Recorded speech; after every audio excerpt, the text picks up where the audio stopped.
Hello, and welcome to another episode of the Talk Freelance to Me podcast. I'm your host, Ashley Cisneros Mejia.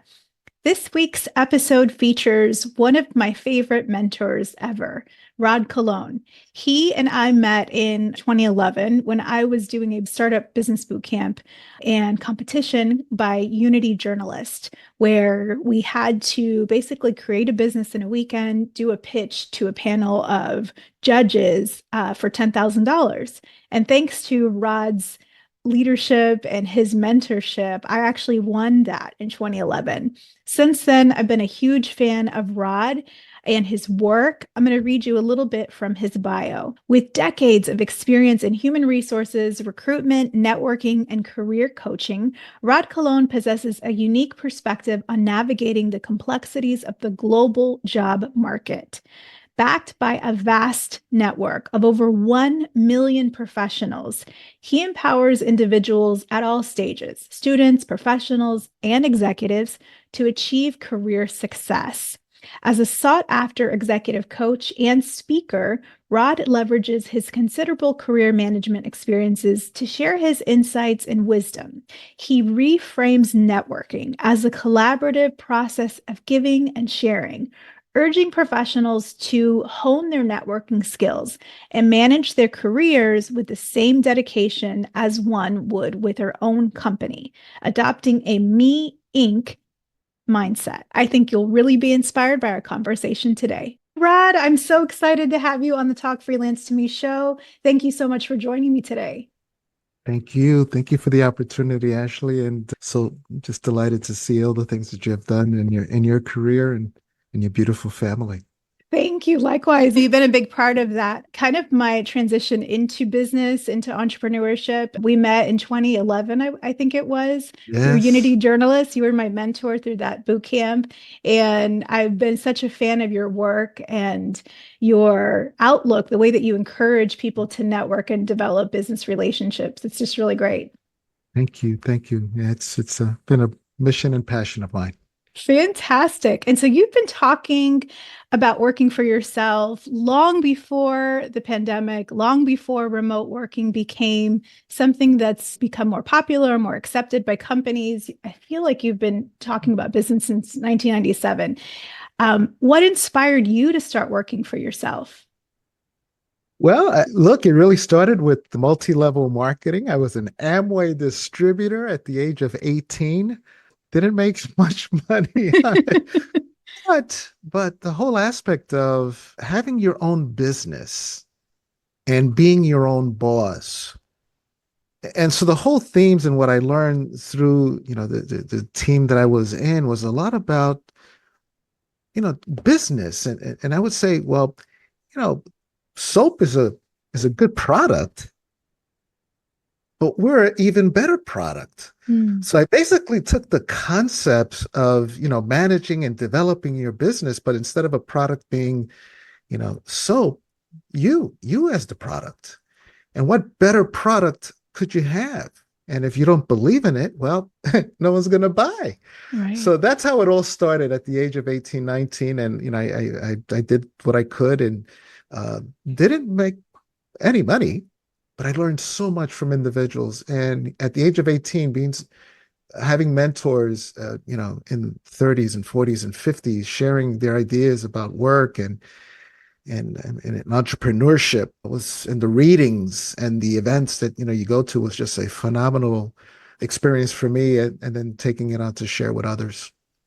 That's so cool. I love that idea. And I think you're the first person that I've ever met that kind of talked about that mindset shift of thinking about what you do as a business, you as your own enterprise.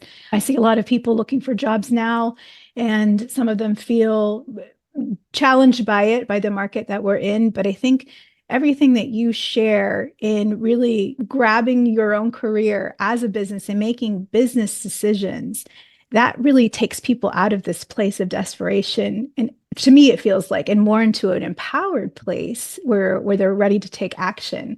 I just love it so much. And I love your Yeah, book. I thank you. found my copy from I think you wrote this in 2009, Win the Race for 21st Century Jobs.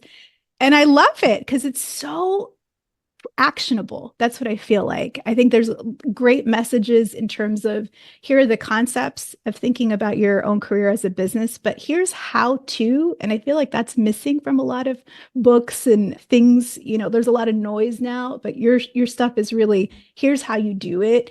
What motivated you to write this? And how do you see the principles that you talked about then really applying still? Yeah, Ashley, I mean, it, it wasn't my idea. I've been sharing my ideas, having, many years ago was freeconferencecall.com, and Yeah. people would say, Rod, why don't you put all these ideas together? I'm like, I got a call. So individuals in my network said, hey, Rod, you may not want to write it, but we want to write it with you and we're going to make it happen. So it was a team effort. And this kid from the Bronx being an author, are you kidding me? But because of the network and who you surround yourself with, you start to, why not? And then the funding and all of that, I mean, self-published. But really what I love is the teaching. I love that, as you mentioned before, folks talk a good game about the importance of networking, Mm. but they don't really give you the how. How do you actually do it? Take me through the mechanics. So as a coach of, I played Little League Baseball, and at the age of 12, that was it. Then you had to go to the senior league or whatever. And I decided to go back to my team and coach. So coaching and is something that I've loved and I've done since 13 years old. So the whole thought here of coaching individuals, leveraging how to network and really the mechanics of networking. So the blocking, tackling, passing, the nuances, the biases, all of that is what I love. And each individual is a world, and they have their own biases and issues and flaws and just so many bugaboos that the best way to counter, is to look at it from a business perspective as we try to disengage our emotions from our decisions and base more rational, logical decisions. And the whole aspect of managing one's career as a business is that we work for our family. We work for those who truly depend on us versus our employer. But no disrespect to the employer, what we look at is the employer is our client, and we service them with white gloves and a red carpet. So we provide the best service we can to them, but we work for our families, for our loved ones. There's a difference there. And, with my JP Morgan years of experience in being in HR, you have people that tend to, it's almost like boxing. They know the year, the time of year, and they can say, I got to push hard here. I can coast here. Oh, the end of year is coming, end of reviews. And they actually manage their year and how they got their performance and work, when to push, when to pause, that way. Right. And as a business owner, as you know, there's no time to chill. We're here to work. We're here to pursue. We're here to get options. And yeah, if I need a break, great, I'll take a break. But 9 to 5, what does that mean? One of my students asked me yesterday, Rod, how do you find balance? I said, balance. I will never find balance. Right. But what I will find is trying to achieve balancing my life versus finding balance. It is a seesaw. We're kind of rocking back and forth and sideways and whatever. And we're always working to get balance based on the needs that we have in our families. But to find that equilibrium, it just doesn't happen. It depends on what's going on. But we're always working towards balance. But finding true balance, I don't believe that's existent for most individuals. I agree with you. There's too many factors, right, to allow you just this clean cut. Okay, now I'm going to do this. Now I'm going to do that. Unfortunately, I think life's not like that. There's multiple things coming at us. To use your baseball analogy, there's curveballs coming. I've seen you speak many times, and I love when you were talking about your coaching beginning with your baseball roots. I think that's so beautiful, because when you do your speaking engagements, a lot of times you'll bring folks up from the audience and you'll do like role playing with them right then. So it's not just here's theory about this, but let's actually put it into practice. Like how would you deal in this situation? What would you do? And I think that we need more of that because that's how we learn, by acting, by doing, like when you were talking about Amway, actually selling, getting out there and offering a product and talking to people. That's We're not going to get that experience just reading about it, right? But it's risky, It is right? risky. It's risky that when you bring somebody up or you're role playing live with hundreds seeing you just Yeah. don't know what to expect. But that also brings the excitement, the enthusiasm, the who, Yeah. and you capture the audience by doing that because one, they know they may be called up, Yes. and two, what is their colleague going to say? Yeah. So it's rare for somebody to fall asleep in one of my presentations. Yeah, I don't think they can. I think they got to be ready, right? In case they get called on. I love that. When you were talking about that we work for our board of directors, in this case, our family as our board of directors, that is such a mind shift, I think, because it makes us, I think, be more brave, maybe if we're not that way, naturally. Like I think about that in terms of I might not feel comfortable asking for this amount of money or asking for this type of contract, but I do it for Rob. I do it for my husband, because I know, what impact that this transaction, this relationship will have on our family. And Exactly. that's been such a shift for me learning from your work. What are the first steps that a person would take to shift their mindset into being the CEO of Me Inc? The first step is really to think of themselves as to what is the service that they provide. What is it? And this is a tough word for most. What am I great at? Mm, And for most individuals, when you say great, no, well, especially first gens and firstly those of color, women, well, it's not typical conversations we had at the kitchen table with our families, right? right. Just, great. No, you want to fit in, you want to be humble, you want to be respectful, all that. But, there's a part of a business ownership is that you need to differentiate yourself from others. And how do you do that? It's not about being cocky, but it's about, what is it that you have done? What is it that you've accomplished? What are those stories behind that? And where are you going? So once you have that baseline of running this wonderful enterprise, then the second part, and is so important, well, what's the market demand for what it is that you do? Yeah. And so many individuals, um, there's a disconnect there where they're just thinking because I'm entitled, because I've done X, I'm entitled for well, as business owners, we're not entitled. Right. But that employee mindset has a tendency of, well, I'm entitled. I did this. I went to this school. I've done this amount of experience doing various types of things. I'm sorry. In business, you prove yourself every day.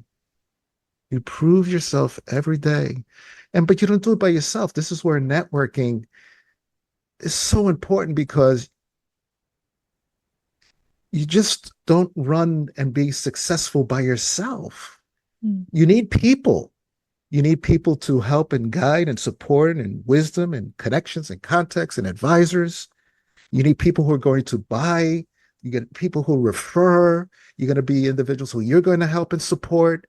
And to me, the network, and I'll take it from my Latin roots, is my family. Yeah.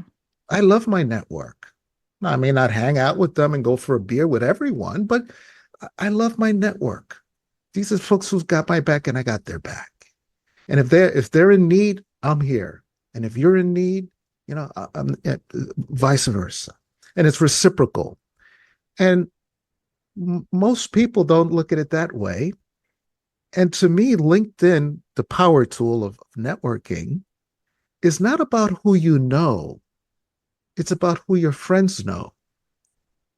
So I don't know everyone Ashley knows, and Ashley doesn't know everyone Rod knows. But through LinkedIn, I can identify individuals in Ashley's network. Ashley could find people in my network. And instead of cold calling or cold emailing these individuals, it's just an ask. Yeah, Ashley, how well do you know Victor? Great. This is the reason why I want to talk to Victor. This is the introduction. This is the business. This is whatever. And the probability of Ashley connecting me to that person is greater Right. if my relationship with Ashley has been, consistent, right? So for many individuals, they actually search for individuals at level 2, meaning friends of friends, and they have plenty of individuals who have the right title in the company, all the right things for them to talk to. But then when they say, who do I know that knows them? They're like, I don't know them. I don't know them. I don't know them. Oh, I haven't spoken to them in 20 years. Mm.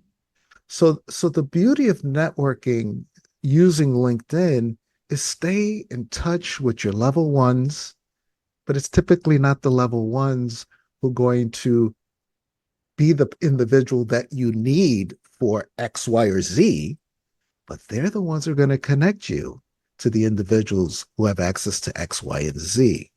And I would say that, look, Ashley, 80%, maybe even they just stay with level ones, and they don't really know them that well.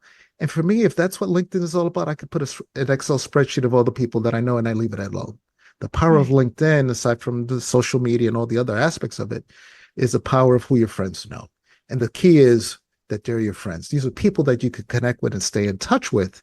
And unfortunately, Ashley, most individuals just don't do that. Right, right. So how do we get better at it? Especially I'm thinking, most of my audience is freelance professionals. They might have a virtual assistant, they might have, another creative professional that they work with, but our work is very solitary. And so I think we really need to network for many reasons, referrals, but also just camaraderie and fellowship and friendship and getting ideas, feedback on our work. How can we be better at networking? What are some strategies that you're seeing that are working now? I think the advent of, well, which has been around for a while, but now really just in for everyone is AI, Mm, right? AI is, and I use Gemini. That's kind of my tool of choice. awesome.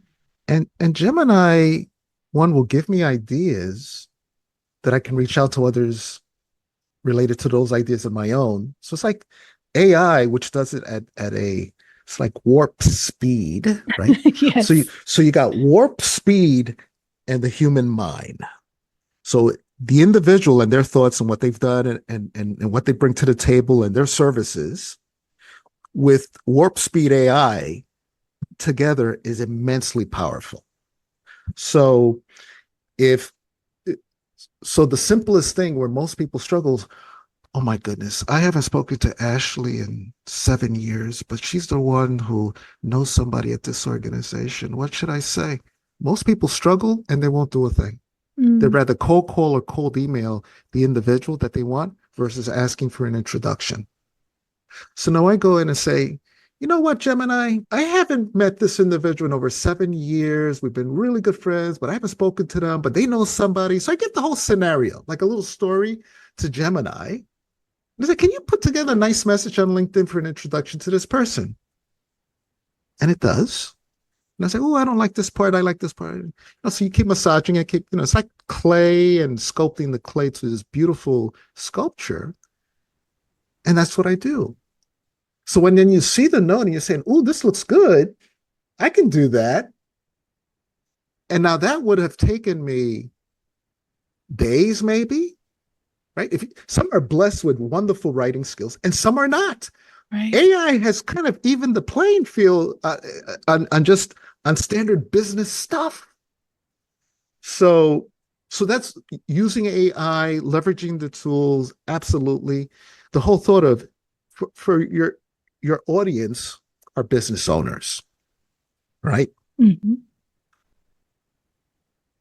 But it's important that they see themselves as they're representing not just the product or service of their entrepreneurship, but the board of directors, the family, and all of that. Because I would when I first started this, and Alicia, my daughter, Yes. I would visualize her at a board meeting at our kitchen table.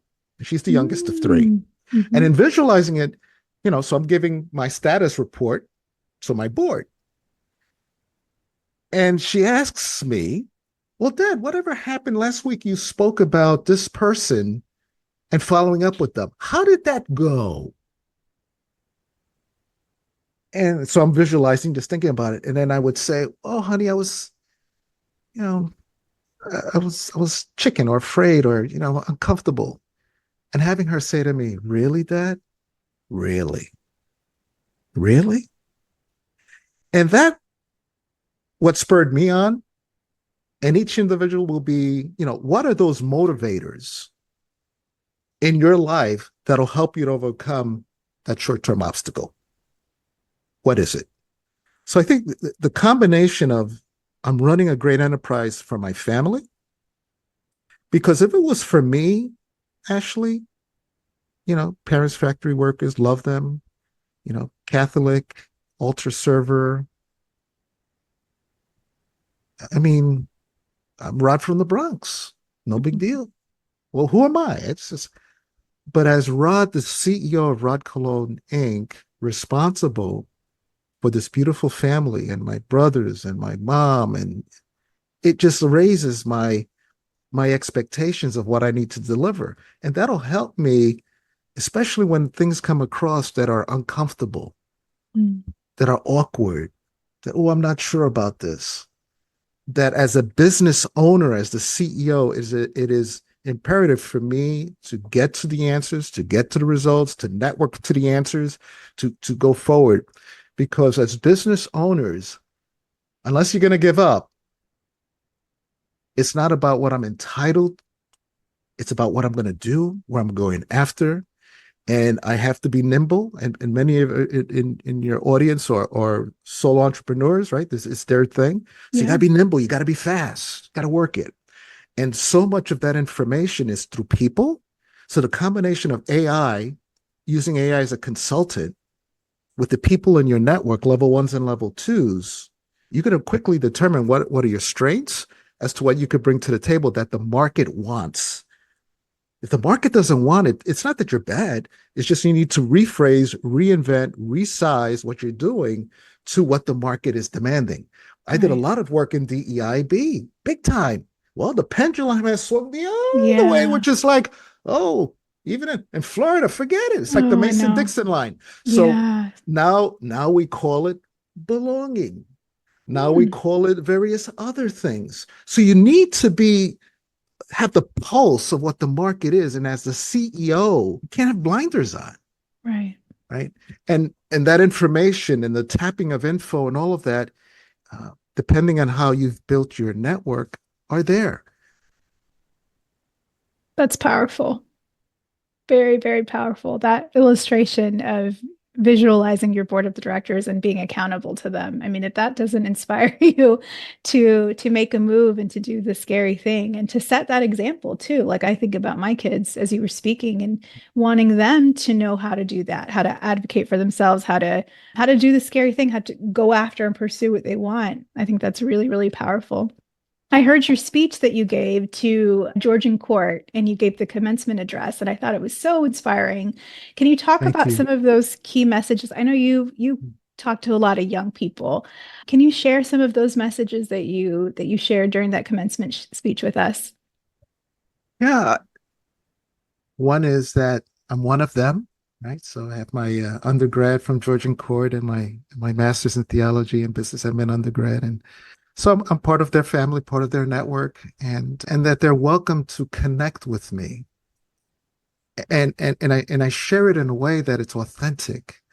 Not, hey, look me up. No, it's like I am part of your team, you're part of my team. We are one group. I am here for you.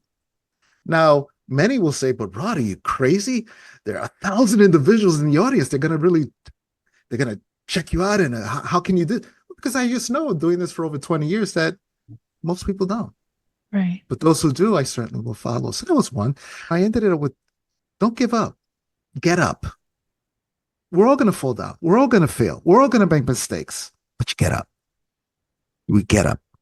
And as a CEO of me, responsible for a beautiful team, I get up. I learn from my mistakes and I get up and I seek out more counsel and I reach out and I move on for the next day.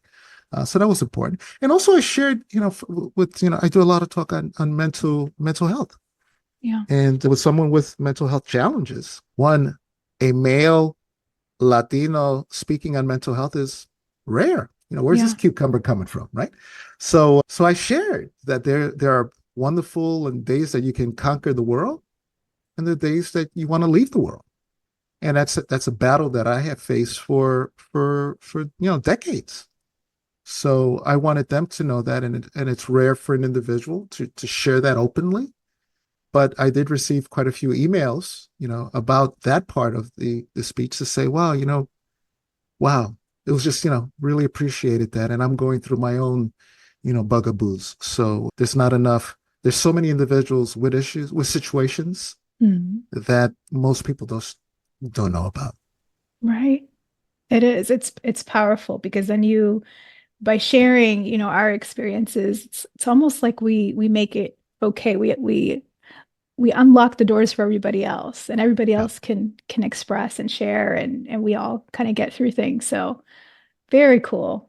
I love it. So you've been in the workforce for a long time. You've been in HR. You've been doing recruiting and executive coaching for professionals, for students for many, many years now. And you've seen the market do lots of things. You've seen AI come. You've seen a lot.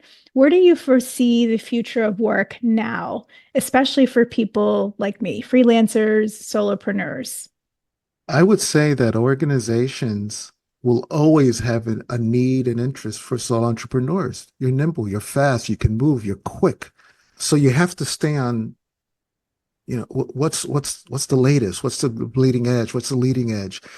Where are those areas that you need to network with and get the latest information? What are you reading? What are you hearing? What's the economy doing? Why, where's NVIDIA going? Where's TSM? All these types of things.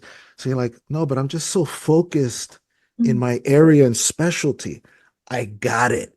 But in your business, there's R&D and there's sales and marketing. Yeah. Well, so in the sales and marketing of Me Inc., is when there's an opportunity to sell and do a great job in doing it.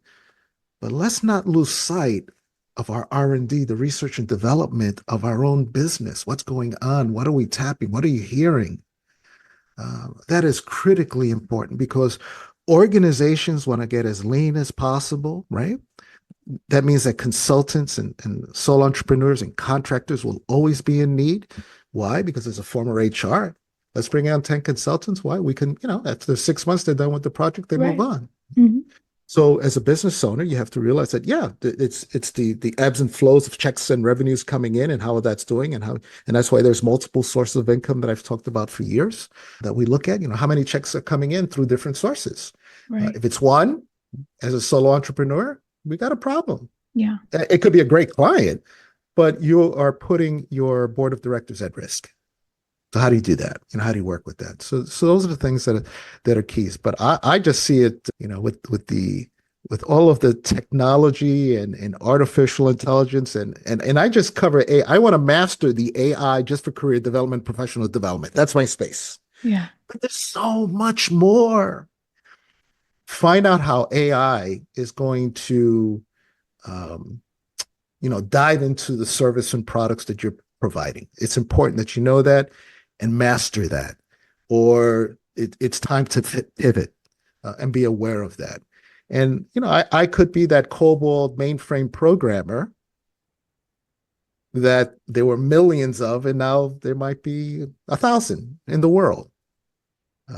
Do I want to be that person and kind of hang in and hang in and hang in and just hanging in and buy the thread and hang in? Or do I reinvent myself into areas that are exciting, that my network can connect me with? Um, but that's the beauty of that business mindset. There's a part of you that's always looking down the road. You're visualizing, you're seeing what could be, what are the prospects. And if you don't see that in yourself, I would encourage you to talk to those who do to help you, right? Because I'm not a super duper analytical thinking, but I need analytical thinkers in my network to help me to think about it that way. That's important. I love it so much. So what's next for you? What are you working on? What can people in your network look forward to hearing from you? What are you working on lately? Yeah, a lot of stuff that I'm doing now is with an organization, HISPA, which is Hispanics Inspiring Students Performance and Achievement. I am the director of the Leaders in College program. So we go to universities, throughout the country. And really through a series of programs in the fall and spring semesters, helping them to get ready with their career management. So from resumes, CEO of me, networking, public speaking, bringing corporations to the institutions, so the internships and panel speak. It's just, so we have that. We have programs where we have all our colleges together in a webinar.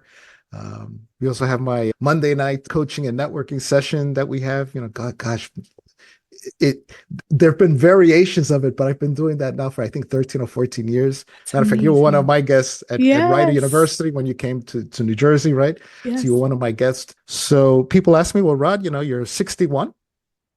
When are you going to retire? I'm like, retire? Wow. Not even a thought. I guess Really? when the good Lord takes me is when I retire, because why would I stop doing what I love, which is helping people to help others, or helping our students in our future to see themselves as this great enterprise. Yeah, I have no plans to stop, but I'm going to certainly look. One of the things, Ashley, is when you hang out with these college students, you stay young. You stay young, you stay on top of stuff, and they rarely have individuals that they can look at from a perspective of mentorship. So that's always great. But I always tell the students that I may help you in a certain area, career management, career development, networking, various things, but you're going to help me in other ways that I'm just like, what's this whole Instagram, TikTok, QR code on LinkedIn. There's so much and just to know what's cool for them and to be able to consistently reframe, reinvent, reset, how I teach to our latest generation is fascinating. So here's the old guy acting like a young guy. Here's the old guy acting like a young guy. So it's, I just have fun. I love it, love it, love it, love it, love it.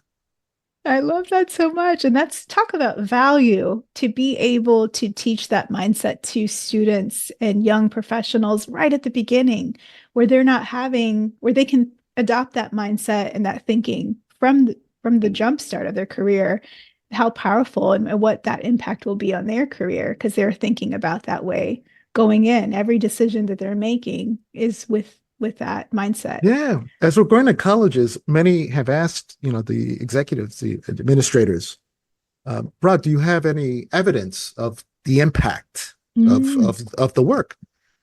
And I said, yeah, I have this and that. But so actually we're now in the midst of doing research on the impact with over 300-400 students in their careers, and how the message of being the CEO of me and networking and all of this has helped them. So that actually we can have evidence, scientific evidence of what we've been able to do. So once again, I'm not the analytical person, so I have team, folks in the network to help me with that.